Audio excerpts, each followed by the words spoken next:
नमस्कार, आप देख रहे हैं स्टेट टीवी इंडिया न्यूज और मैं हूं आपके साथ टिया चौहान। और चलिए बढ़ते हैं इस वक्त की खास खबर की ओर। ओपी जिंदल यूनिवर्सिटी द्वारा कैरियर काउंसलिंग सेशन का आयोजन बिलासपुर के प्राइवेट होटल में हुआ। कार्यक्रम बड़ी संख्या में छात्र छात्राएं शामिल। Vice chancellor doctor RD. Patidar ने दी अहम जानकारी। 12वीं के बाद कैरियर चयन को बताया सबसे बड़ी चुनौती। छात्रों को इंटरेस्ट, पोटेंशियल और स्ट्रेंथ के आधार पर कैरियर चुनने की सलाह। यूनिवर्सिटी चयन में प्लेसमेंट, इंफ्रास्ट्रक्चर और फीस स्ट्रक्चर पर ध्यान देने की अपील। स्किल बेस्ड और टेक्नोलॉजी ड्रिवन लर्निंग मॉडल पर दिया जोर। जल्द शुरू होगा BSc aircraft maintenance engineering course. DGCA अनुमति प्रक्रिया जारी। एविएशन सेक्टर में रोजगार के बड़े अवसर। छात्रों ने मनाई लो कॉस्ट कार और इलेक्ट्रिक बाइक। राष्ट्रीय स्तर पर किया प्रदर्शन। बिलासपुर से संवाददाता शेख असलम की रिपोर्ट। ये हमने काउंसलिंग सेशन रखा था यहाँ पर, जिसमें आजकल बच्चों को क्या है कि क्लास 12 करने के बाद बहुत कंफ्यूजन होता है कि क्लास 12 के बाद क्या करना चाहिए, क्यों करना चाहिए, कहाँ से करना चाहिए।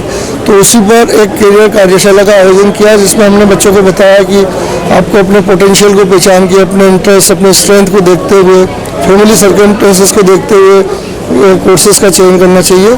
और किसी यूनिवर्सिटी को चयन करने के लिए जो इम्पोर्टेंट पॉइंट्स हैं, उनका मोटिव क्या है, उनकी इंफ्रास्ट्रक्चर फैसिलिटीज़ क्या है, उनका प्लेसमेंट रिकॉर्ड क्या है, उनके कितने ग्लोबल पार्टनर्स हैं, नेशनल पार्टनर्स है, सोसाइटी चैप्टर्स है, इंडस्ट्री कनेक्ट क्या है, करिकुलम कैसा है, इंफ्रास्ट्रक्चर फैसिलिटी कैसी है, स्कॉलरशिप्स, फीस, ये सब पॉइंट्स में जानकारी दी है ताकि एक अच्छा इंस्टीट्यूशन को चयन कर सके। इसी के साथ साथ हमने ओपी जिंदल यूनिवर्सिटी, जो कि जिंदल स्टील के द्वारा चलाई जा रही है, ये यूनिवर्सिटी इस एरिया में एक यूनिक पहचान बना रही है अपने करिकुलम की वजह से, स्किल करिकुलम की वजह से, skill based technology driven exponential engage curriculum model. और इसकी वजह से हमारे बच्चे जो है अच्छी बड़ी एमएनसी कंपनीज में प्लेस हो रहे हैं, उनको अच्छा हैंड्स ऑन ट्रेनिंग और ऑन जॉब ट्रेनिंग और जॉब मिल रहे हैं। तो हमारी यूनिवर्सिटी के बारे में भी बताया और एक अच्छा करियर मार्गदर्शन, ताकि वो एक अच्छी यूनिवर्सिटी को सिलेक्ट कर पाए। सर, एक नए कोर्स के बारे में बता रहे थे आप, इंजीनियरिंग बीएससी एयरक्राफ्ट। हाँ, हम हमारी यूनिवर्सिटी में एक नया प्रोग्राम लॉन्च कर रहे हैं, जो शायद छत्तीसगढ़ में तो पहले ही होगा, एयरक्राफ्ट मेंटेनेंस इंजीनियरिंग बीएससी। इसके लिए हम डीजीसीए का अप्रूवल लगता है, एविएशन काउंसिल का, तो वो भी ला रहे हैं। उसके लिए प्राइमरी रिक्वायरमेंट होती है कि यूनिवर्सिटी का या उनके ऑर्गेनाइजेशन का एयरपोर्ट हो, उनके खुद के फ्लाइट्स हो, हैंगर्स हो, हेलीकॉप्टर्स हो।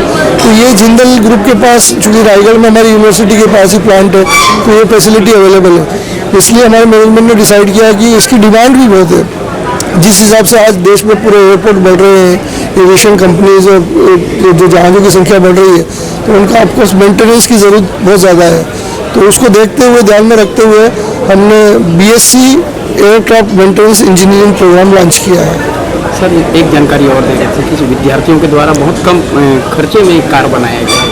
हाँ, विद्यार्थियों ने हमारे वर्कशॉप में मॉडर्न टेक्नोलॉजी को यूज़ करके एक कार बनाई थी और उसको कंपटीशन में, जो नेशनल लेवल का कंपटीशन में भी रिसेंटली गोवा की एक यूनिवर्सिटी में हुआ था, तो हमारे स्टूडेंट्स वहाँ पार्टिसिपेट करने गए थे। हमारी बच्चों की जो रैंक आई वो 6th रैंक आई है।